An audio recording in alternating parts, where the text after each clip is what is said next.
বাড়ি গেলে ভুলেই যাও, নিজের কাছে বসতেই পড়ো। না স্যার। আপনারা দেখছেন শেষের কবিতা সুন্দরবন ইউটিউব চ্যানেলে। সোশ্যাল মিডিয়া, বিশেষ করে আমাদের শেষের কবিতা সুন্দরবন ইউটিউব চ্যানেলে অসংখ্য ছাত্রছাত্রী আমাদের কাছে জানতে চেয়েছ তৃতীয় সেমিস্টার বাংলা মাইনরের টিকা কি ধরনের প্রশ্ন আসবে, সেটাই আমরা আজকে আলোচনা করব। সাজেশন টিকা 2025-26 শিক্ষাবর্ষের জন্য বাংলা মাইনরের। তবে এখানে একটা কথা বলে দিই, ঠিক আছে, কথাটা আমরা পরে বলে দেবো। এখানে 4টি ইউনিট তোমাদের প্রধানত পড়তে হয়। প্রথম ইউনিটে আছে তোমাদের বাংলা শিশু ও কিশোর সাহিত্য। এর থেকে আমরা এই মুহূর্তে যে প্রশ্নগুলো মনে করছি তোমাদের টিকার জন্য সম্ভাব্য আসবে, সেগুলো আমরা সরাসরি আলোচনা করে নিয়েছি। তো কি হলো আমাদের বাংলা, কেন সমস্যা করে আমার বাংলা তৃতীয় সেমিস্টার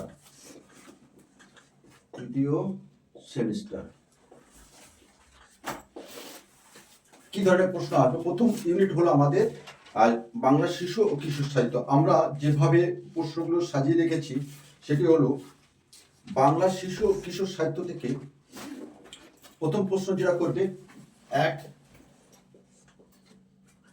নন সেন্স। একই প্রশ্ন করবে নন সেন্স টিকার জন্য, করবে ঘনাদা এবং টেনিদা। ঘনাদা এবং টেনিদা, সুকুমারের হজবরল এবং আবল তাবল। এই যে 4টি দিলাম, আমরা 5টি দিলাম 1 নম্বর থেকে, ইউনিট থেকে। তোমাদের টিকার জন্য যে 5 নম্বর তোমরা এখান থেকে কমন পেয়ে যাবে। কি কি দিলাম? প্রথম দিলাম ননসেন্স, দ্বিতীয় দিলাম আমরা ঘনাদা বা টেনিদা, তৃতীয় দিলাম হজবরল, চতুর্থ থাকলো আমাদের আবল তাবল সুকুমার রায়। এটা 1 নম্বর ইউনিট গেল। এবার আছে আমাদের আসবো 2 নম্বর ইউনিট। 2 নম্বর ইউনিটে তোমাদের পড়তে হয় টুনটুনির গল্প।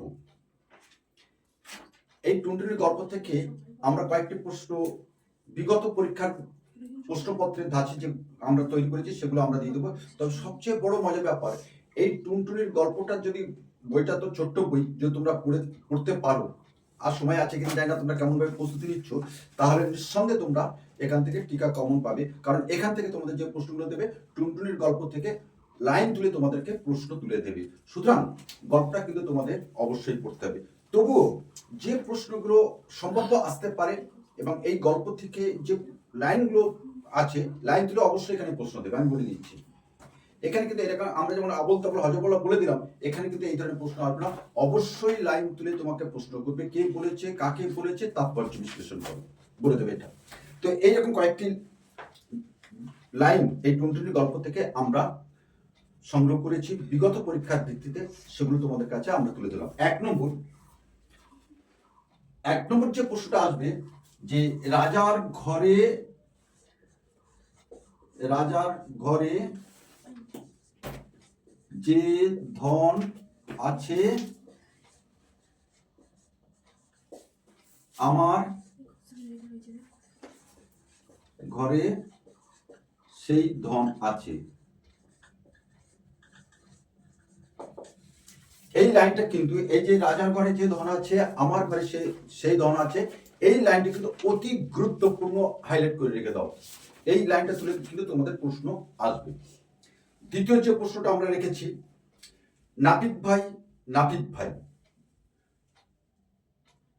টুনটুনির ধারটা কাটিয়ে দাও না। নাপিত ভাই টুনটুনির ধারটা কাটিয়ে দাও না, এই লাইনটা কিন্তু অতি গুরুত্বপূর্ণ। কে বলেছে, কাকে বলেছে, কেন বলেছে, লেখো। এই দুটি প্রশ্ন টুনটুনির থেকে রেখে রাখলাম। আর যে প্রশ্নগুলো দেবে অবশ্যই টুনটুনি থেকে তোমরা অবশ্যই পাবে। আমরা যেভাবে ক্লাস করেছি বা আমরা যে সাজেশন দিচ্ছি, সেই সাজেশন থেকে কিন্তু তোমাদের টিকা এসে যাবে। এবার আমরা আসবো 3 নম্বর ইউনিট। এটা একটা খুব বড় একটা ইউনিট। এখানে অনেকগুলো জিনিস তোমাদের পড়তে হয়, গল্প পড়তে হয়। আমরা সেইভাবে ছাত্রদের তৈরি করে দিয়েছি এবং অনলাইনে যে সকল ছাত্রছাত্রী আছে আমরা সেইভাবে সকলকে সহযোগিতা করে দিয়েছি। এই যে 3 নম্বর ইউনিটে তোমাদের আছে রাজকাহিনী, এই রাজকাহিনীতে যে গল্পগুলো তোমরা প্রথমে আমরা চরিত্রভিত্তিক জিনিস রেখেছি, প্রশ্ন রেখেছি, কিন্তু এখানে চরিত্রভিত্তিক প্রশ্ন আসার সম্ভাবনা খুবই কম। তবুও আমরা বলে দিচ্ছি বাপ্পাদিত্য, শিলাদিত্য, পদ্মিনী এবং গ্রহ। চরিত্রভিত্তিক প্রশ্ন আসলে এই 4টি প্রশ্ন চরিত্রের মধ্যে একটি চরিত্র আসবে। আর ঘটনাবহুল যে প্রশ্নগুলো তোমাদের আসতে পারে, সেটা হলো ঘটনাবহুল যে প্রশ্নগুলো তোমাদের কাছে আসবে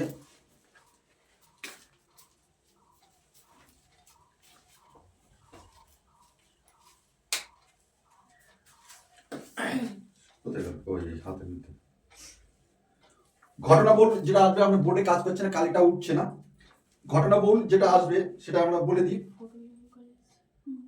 সূর্যকুণ্ডের মাহাত্ম্য, 1 চিতর রক্ষা, কুম্ভের জয়স্তম্ভ। এটা হচ্ছে ঘটনাবহুল প্রশ্ন। এবং তোমাদের যে উদ্ধৃতি তুলে যে প্রশ্নগুলো দেবে রাজকাহিনী থেকে, সেগুলো এরকম।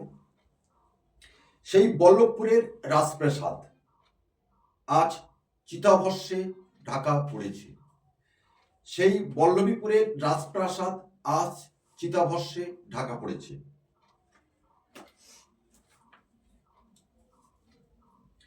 মেবারের সূর্য আজ অস্তাচলে, মেবারের সূর্য আজ অস্তাচলে। রাজপুতানীদের জহর ব্রত, রাজপুতানীদের জহর ব্রত। রাজকাহিনী থেকে এই প্রশ্নগুলো তোমরা দেখে যাবে, অবশ্যই কিন্তু তোমরা কমন পাবে। সর্বশেষ ইউনিট তোমাদের আছে প্রতিবেশীর গল্প, লীলা মজুমদার। এখান থেকে আমরা যে উদ্ধৃতিগুলো, যে লাইনগুলো সবচেয়ে গুরুত্বপূর্ণ, সেই লাইনগুলো হলো এইরকম।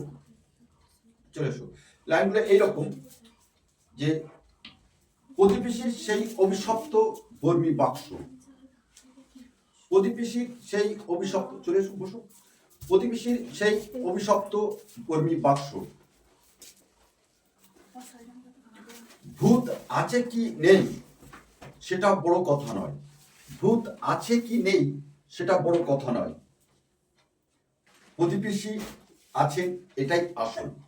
ভূত আছে কি নেই সেটি বড় কথা নয়, প্রতিবেশী আছেন এটাই আসল।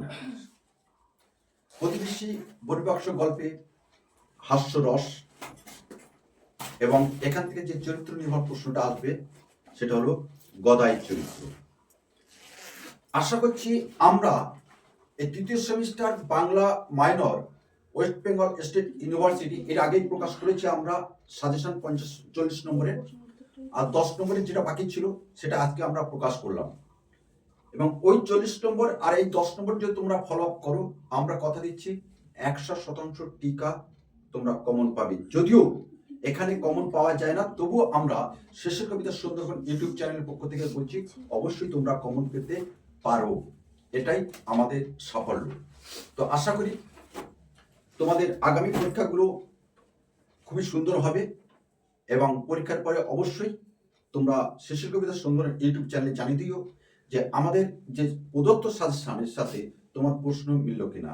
তো আজকে আমরা এখানে রাখলাম, আগামী কোনো একটা সময়ে নিঃসন্দেহে তোমার সঙ্গে আবার দেখা হবে, ঠিক এরূপ ভাবে, এমন ভাবে, সেই অপেক্ষায় আমরা রইলাম। সবাই ভালো থেকো।